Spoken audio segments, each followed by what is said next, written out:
Hey everyone, coming at you with another video blog post today. You can read the prompt above this video to see what I'm talking about. Here we go. I'm only 5 years removed from high school, graduated in 2006, but I can already see that there are a lot of changes going on. And one of the main things is that technology is playing a huge role in education now. I can really see that in the way that students use computers in the classroom, not only to take notes and complete assignments, but one of the main questions I'm struggling with this semester is how much Googling is too much. There are times when we're going over lectures and a student may not understand a term, or they may want to know more about it, and they'll Google it, and they'll usually look up Wikipedia and kind of get some background information. I think it's really encouraging that they're doing this and they want to know more, but at the same time, it can kind of keep them off task, and it's just how much is too much. That's one observation I've had.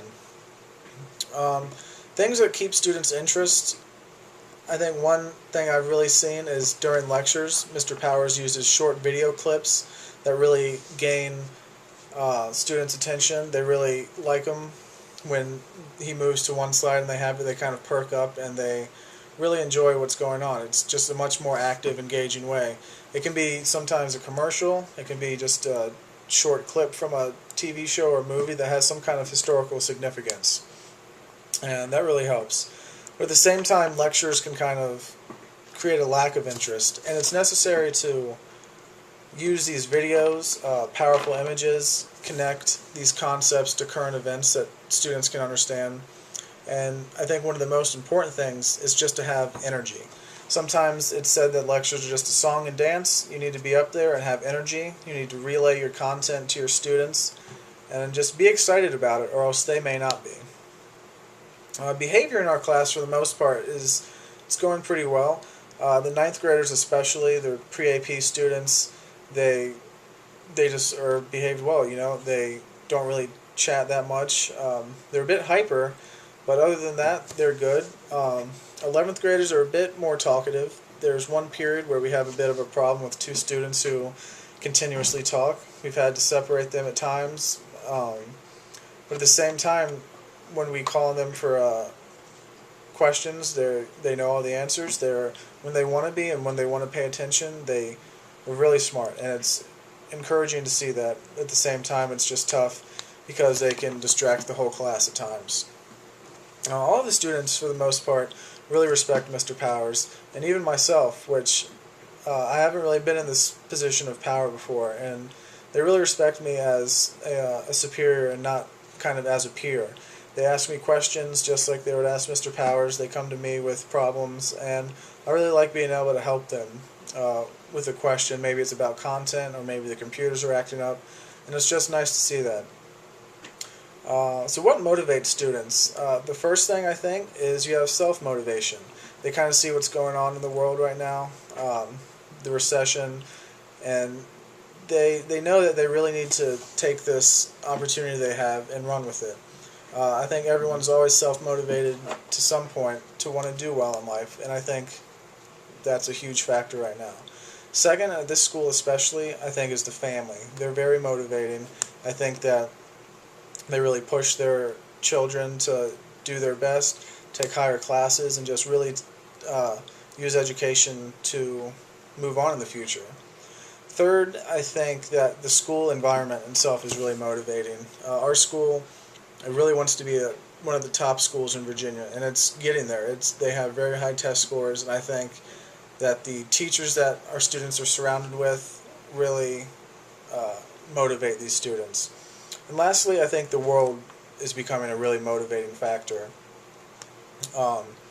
With all of the technology and the communication going back and forth, we kind of see how other cultures and other peoples live, and we see that we have this great opportunity right in front of us, and that's kind of motivating, that we need to do the best with it. Let's see, cliques. It's kind of surprising. I think there will always be cliques. That's just how it is. There are always going to be different social classes, different social groups. But at this school, all of these cliques kind of mingle together, which is really cool to see. Like during lunch, you may eat with kind of your own social group, but during certain classes, you kind of mix with everyone, and everyone's fairly friendly. So it's just a really cool thing to see. I remember in my high school, there was pretty standard cliques that stayed to themselves, and I think it's a really cool thing to see how people are mixing back and forth. So lastly, what does it mean to be a social studies student today? I think there's two important things. One, social studies students are becoming, not, I don't want to say the victims, but they're becoming a product of the role of standardization. There are certain standards that Virginia and the nation feels that all of the students need to know, and that's the knowledge that they're getting.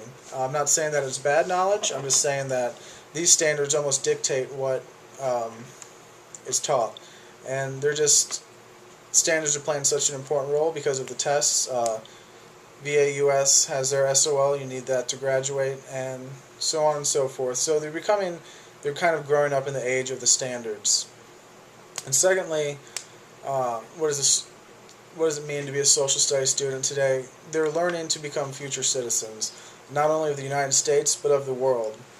They're learning to kind of embrace other histories, other cultures. You're not only learning U.S. government, you're kind of learning other types of government. So social studies is just a way to prepare us for the future, and I think that's going to be one of social studies' most important roles in the future, is just to prepare everyone for the world once they leave high school, or just once they leave academia. It's going to really prepare them for interaction in the future. So, video blog post, you're done.